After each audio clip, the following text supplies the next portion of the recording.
Hello guys, welcome to my YouTube channel. आज की इस वीडियो में मैं आपके लिए लेके आई हूँ एचएससी टीजीटी का जो आपका रिवाइज रिजल्ट आया था और उसमें से जो कैंडिडेट लिस्ट से बाहर हो गए थे, तो उनके लिए ये वीडियो बहुत ज़्यादा इम्पोर्टेंट है।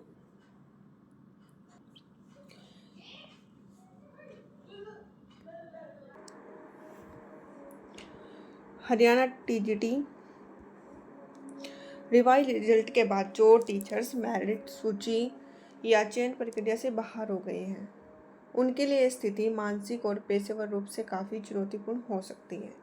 ऐसी स्थिति में कानून, प्रशासनिक नियमों और सही प्रक्रिया के तहत आपको निम्नलिखित स्टेप उठाए जा सकते हैं। फर्स्ट ऑफ ऑल आपको क्या करना है, कारण का स्ट्रिक्ट विश्लेषण करें। कोई भी कदम उठाने से पहले यह जानना सबसे ज़रूरी है कि आप बाहर क्यों हुए हैं। कट ऑफ मार्क्स, क्या रिवाइज रिजल्ट में आपके कैटेगरी के कट ऑफ बढ़ गई है और आपके नंबर उससे कम रह गए हैं, ये पता करो। उसके बाद क्या रिवाइज रिजल्ट में 5 नंबर या फिर सोशियो इकोनॉमिक्स क्राइटेरिया का कोई इशू है। उसके बाद है आपकी आंसर की में बदलाव, क्या रिवाइज रिजल्ट में कुछ प्रश्नों के सही उत्तरों को बदल दिया गया है जिससे आपका स्कोर कम हो गया है। ठीक है।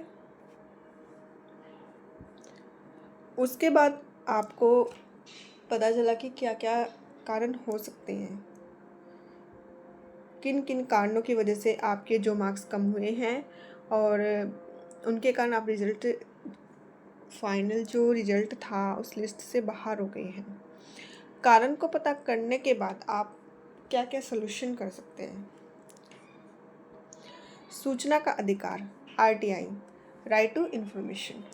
यदि बोर्ड या आयोग द्वारा विस्तृत मार्क्स, ओएमआर सीट या रिवाइज्ड स्क्रूटनी का विवरण सार्वजनिक नहीं दिया गया है तो तुरंत आरटीआई लगाएं।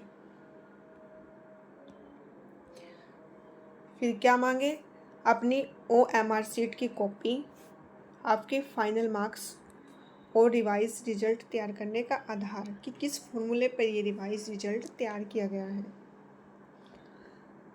आरटीआई करनी है आपको। फर्स्ट क्या था, रीज़न का पता लगाओ किस कारण से आप रिवाइज रिजल्ट की लिस्ट से बाहर हुए हैं। सेकंड, आरटीआई लगाओ। अगर आप आरटीआई लगाते हैं तो उसके क्या आपको बेनिफिट मिलेंगे। आरटीआई से मिले आधिकारिक दस्तावेज भविष्य में कानूनी कार्रवाई या फिर लीगल एक्शन के लिए सबसे मजबूत सबूत बनते हैं। नेक्स्ट आपको क्या करना है, आयोग में लिखित प्रतिवेदन, रिप्रेजेंटेशन टू एचएससी। यदि आपको लगता है कि आपके नंबर कट ऑफ से अधिक हैं या आपके दस्तावेजों के मूल्यांकन में कोई मानवीय भूल हुई है।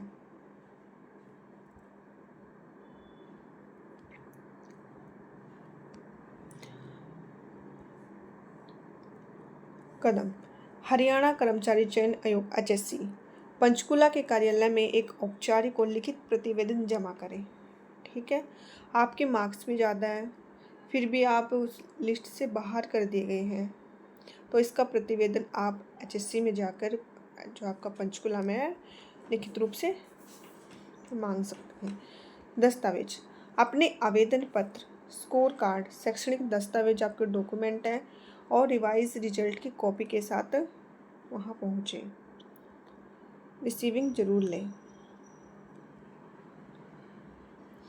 अब है आपका कानूनी विकल्प, माननीय पंजाब और हरियाणा हाई कोर्ट की शरण भी ले सकते हैं यदि प्रशासनिक स्तर पर आयोग से कोई संतोषजनक समाधान नहीं होता है। अगर एचएससी जो डिपार्टमेंट है उससे आपकी प्रॉब्लम का सलूशन नहीं होता है तो फिर क्या करना है, आपको कोर्ट का सहारा लेना है। और आपको लगता है कि आपके साथ अन्याय हुआ है तो कानूनी रास्ता खुला है। CWP, सिविल राइट पिटीशन दाखिल करना, आप हाई कोर्ट में याचिका दायर कर सकते हैं। इसके लिए किसी वरिष्ठ या सर्विस मैटर के विशेषज्ञ वकील से सलाह लें। ठीक है। क्या करना आपको, अगर आपको लगता है कि डिपार्टमेंट से काम नहीं बन रहा है, एचएससी में जाने से कुछ सोल्यूशन नहीं निकल रहा है, तो आपको क्या करना है, कानूनी शरण लेनी है। इसके लिए आप अपनी याचिका दायर करें और अच्छे से अच्छा वकील करें आप, ठीक है। मुख्य आधार,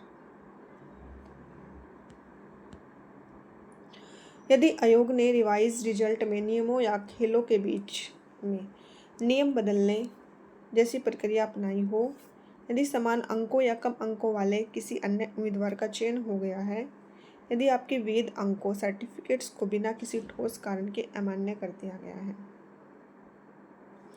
ठीक है। आपको ये देखना है कि इनमें से आपके साथ कुछ भी कारण हुआ है या नहीं। ग्रुप पिटीशन, अक्सर जो इफ़ेक्टिव टीचर्स हैं मिलकर एक ग्रुप पिटीशन भी डालते हैं, जिससे कानूनी खर्च भी कम होता है और केस को मजबूती मिलती है।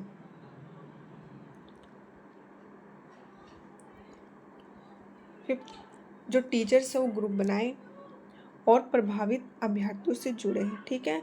जो टीचर्स हैं अपने ग्रुप बनाएं और ग्रुप में उन सबको शामिल करें जो इस रिवाइज रिजल्ट से इफ़ेक्टिव हुए हैं और उनकी जो नौकरी का खतरा बना हुआ है।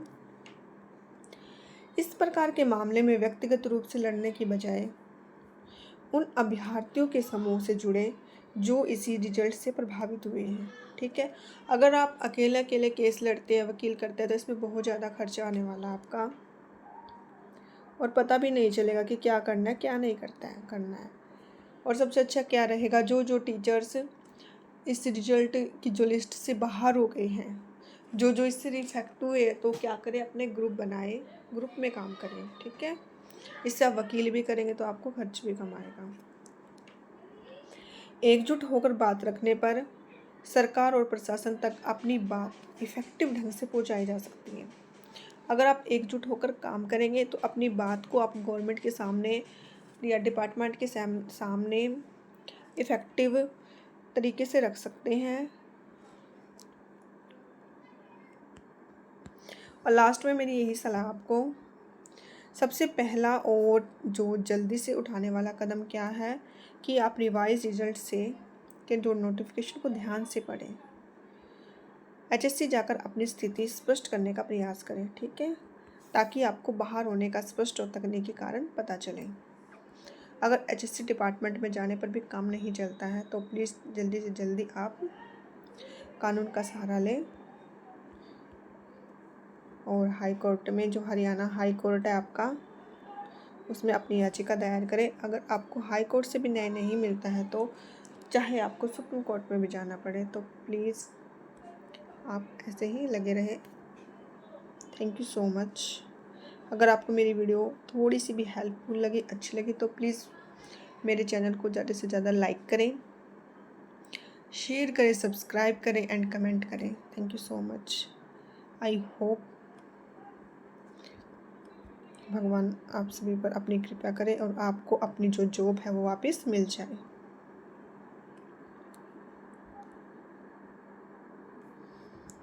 तो आज की मेरी जो वीडियो थी एचएससी रिवाइज रिजल्ट से इफ़ेक्टिव हुए कैंडिडेट्स के लिए ही थी।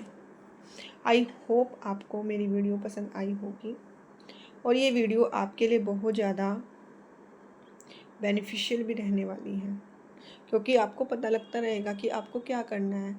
कई बार टेंशन के कारण जो हमारा जो माइंड होता है वो बहुत ज़्यादा स्ट्रेसफुल हो जाता है, हमें पता ही नहीं चलता कि हमें क्या करना है क्या नहीं करना है। ऐसी सिचुएशन में हमारे जो डिसीजन भी होते हैं कई बार रॉन्ग प्रूव होते हैं।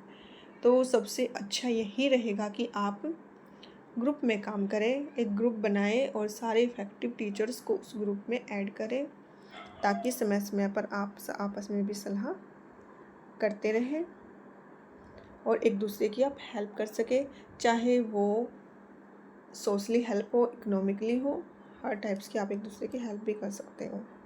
Thank you so much.